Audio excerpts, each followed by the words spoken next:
प्रिय मित्रों एवं विद्यार्थियों, इस वीडियो के अंतर्गत हम वाक्य विचार के बारे में जानकारी प्राप्त करेंगे। वाक्य मतलब सेंटेंस, हिंदी के सेंटेंस।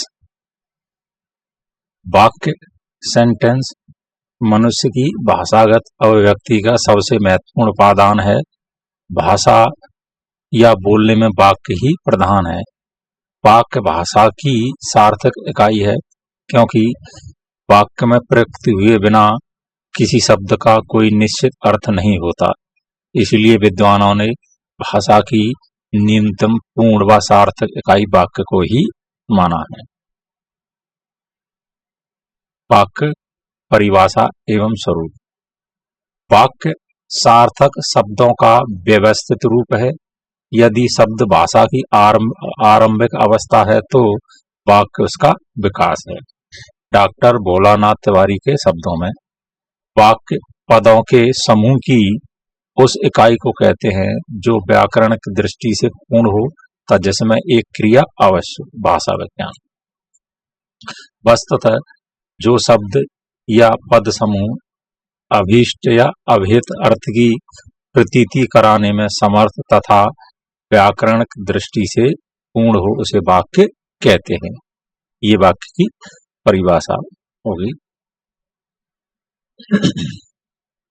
जैसे राम आम खाता है, यहाँ पदों के द्वारा वक्ता के कहने का भाव स्पष्ट हो रहा है। यह व्याकरण की दृष्टि से भी पूर्ण है, अर्थात यहाँ कर्ता, क्रिया या अपेक्षित या अन्य अपेक्षित शब्द भी पूरे हैं।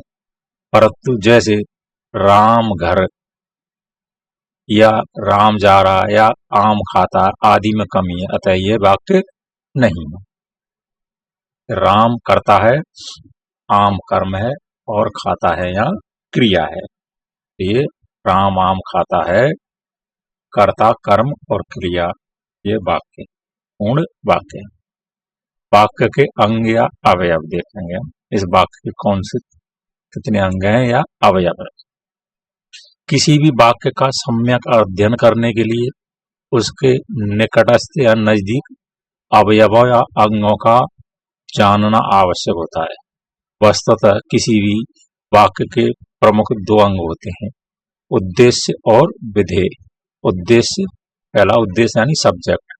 उद्देश्य का अर्थ है जिसके विषय में कुछ कहा जाए, यानी उद्देश्य का मतलब है जिसके विषय में कुछ कहा जाए। वाक्य के अंतर्गत जिसके विषय में कुछ कहा गया हो उसे उद्देश्य कहते हैं। जैसे राम आया, छात्रा पढ़ती है, श्याम रोटी खाता है। इन वाक्यों में राम, छात्रा, श्याम तीनों ही उद्देश्य हैं, क्योंकि इनके विषय में कुछ कहा गया है। यानी कर्ता को यहाँ उद्देश्य माना जाता है।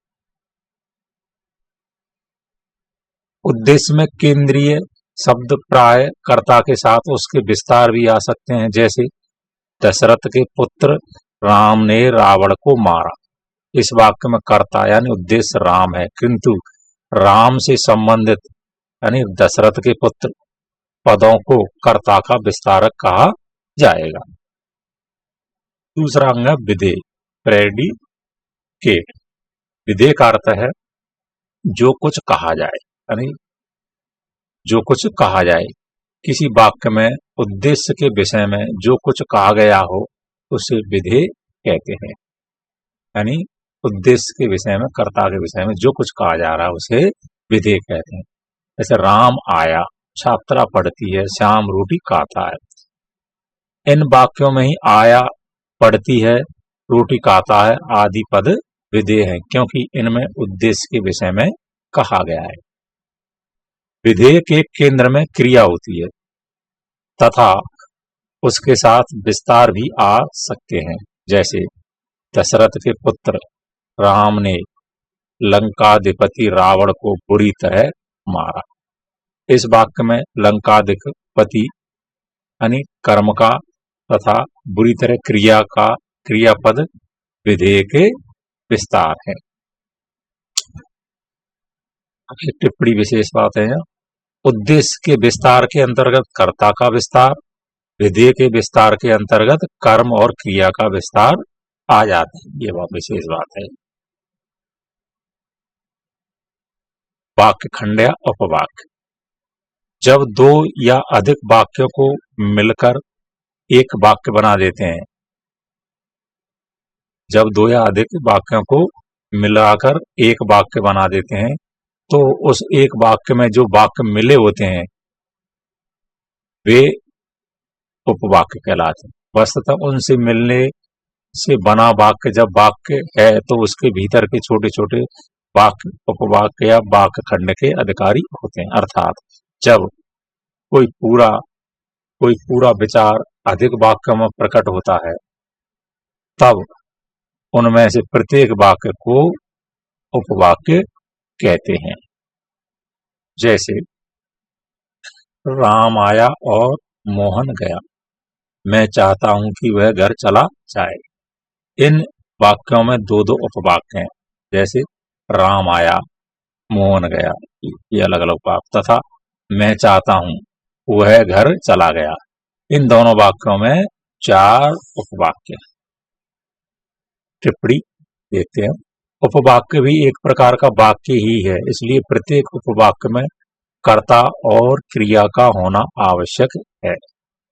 उपवाक्य किसी वाक्य का एक अंश होता है, पर वाक्य का कोई भी अंश उपवाक्य नहीं हो सकता। जैसे राम पुस्तक पढ़ता है, इस वाक्य में राम पुस्तक पढ़ता है, ये तीनों ही शब्द पूरे वाक्य के अंश हैं, पर उपवाक्य नहीं है। अतः वाक्य के जिस अंश में कर्ता और क्रिया ना हो वह वाक्य का अंश तो होता है, पर उपवाक्य नहीं होता। उपवाक्य के लिए क्रिया होना आवश्यक, इसलिए यह ध्यान रखना है कि वाक्य का अंश प्लस कर्ता प्लस क्रिया बराबर उपवाक्य। उपवाक्य कैसे होगा? वाक्य का वो अंश होगा, उसमें एक कर्ता और क्रिया अवश्य हो। उपवाक्य या वाक्य खंड के दो भेद होते हैं, प्रधान उपवाक्य या वाक्य खंड, और आश्रित या गौण उपवाक्य या वाक्य खंड। प्रधान उपवाक्य, प्रिंसिपल क्लॉज, जो उपवाक्य वाक्य से पृथक या अलग भी लिखा जा सके तथा जिसका अर्थ दूसरे वाक्य पर आश्रित या निर्भर ना हो, उसे प्रधान उपवाक्य कहते हैं। जैसे जब भी उस भिखारी को देखता हूं मेरा मन करुणा से भर जाता है। दूसरा सेंटेंस है, वाक्य है, यदि मोहन आ जाए तो मैं भी उसके साथ चलूं। इन वाक्यों में आए मेरा मन करुणा से भर जाता है तथा मैं उसके साथ चलूं प्रधान उपवाक्य है। जब भी उस भिखारी को देखता हूं, ये आश्रित उपवाक्य है। यदि मोहन आ जाए तो ये आश्रित उपवाक्य। मेरा मन करुणा से भर जाता है, मैं उसके साथ चलूं, ये प्रधान उपवाक्य या मुख्य उपवाक्य। अन्य उदाहरण जैसे राम आया और मोहन गया, सूर्य उगा और अंधेरा भाग गया। यहाँ दोनों में दो दो प्रधान उपवाक्य हैं, क्योंकि दोनों एक दूसरे पर निर्भर नहीं है। आश्रित उपवाक्य। आश्रित का अर्थ है दूसरे का आश्रय या सहारा लेने वाला। जो उपवाक्य वाक्य से अलग ना लिखा जा सके तथा वह दूसरे उपवाक्य पर आश्रित या निर्भर रहे, अर्थात प्रधान ना होकर गौड़ हो, उसे आश्रित उपवाक्य कहते हैं। आश्रित उपवाक्य प्रधान उपवाक्य बिना पूरा अर्थ नहीं दे सकता तथा यह स्वतंत्र लिखा भी नहीं जा सकता, अर्थात इसका अर्थ किसी दूसरे उपवाक्य पर निर्भर रहता है। जैसे जब भी उस भिखारी को देखता हूं मेरा मन करुणा से भर जाता है। दूसरा उदाहरण भी, यदि मोहन आ जाए तो मैं उसके साथ चलूं। इन दोनों वाक्यों में जब भी उस भिखारी को देखता हूं तथा यदि मोहन आ जाए तो उपवाक्य हैं, क्योंकि ये दूसरे उपवाक्य पर आश्रित हैं।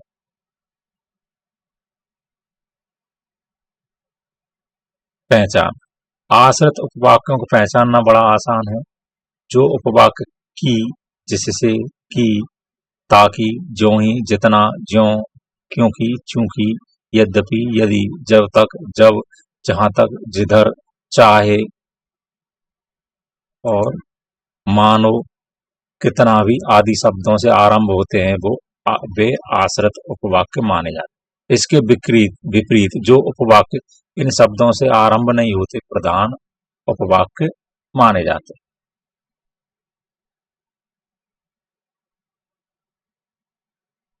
टिप्पणी, जो से आरंभ होने वाला उपवाक्य प्रधान होता है और आश्रित। प्रधान उपवाक्य के अर्थ में जो से पहले कॉमा अल्पविराम होता है और आश्रित उपवाक्य में जो से पहले कॉमा नहीं आता है। ऐसे में यहाँ कॉमा प्लस जो का अर्थ होता है और वह है, जैसे मेरे पिताजी जो आज जयपुर से लौटे हैं कल दिल्ली जाएंगे। वे लड़के जो यहाँ खड़े हैं मेरे भाई हैं। तो यहाँ तक हमने वाक्य और उसके वाक्य के खंड या वाक्य के स्वरूप में हमने विस्तार से जाना। अगले वीडियो के अंतर वाक्य के प्रकार या वाक्य के भेदों की हम जानकारी प्राप्त करेंगे। यहाँ तक के लिए धन्यवाद।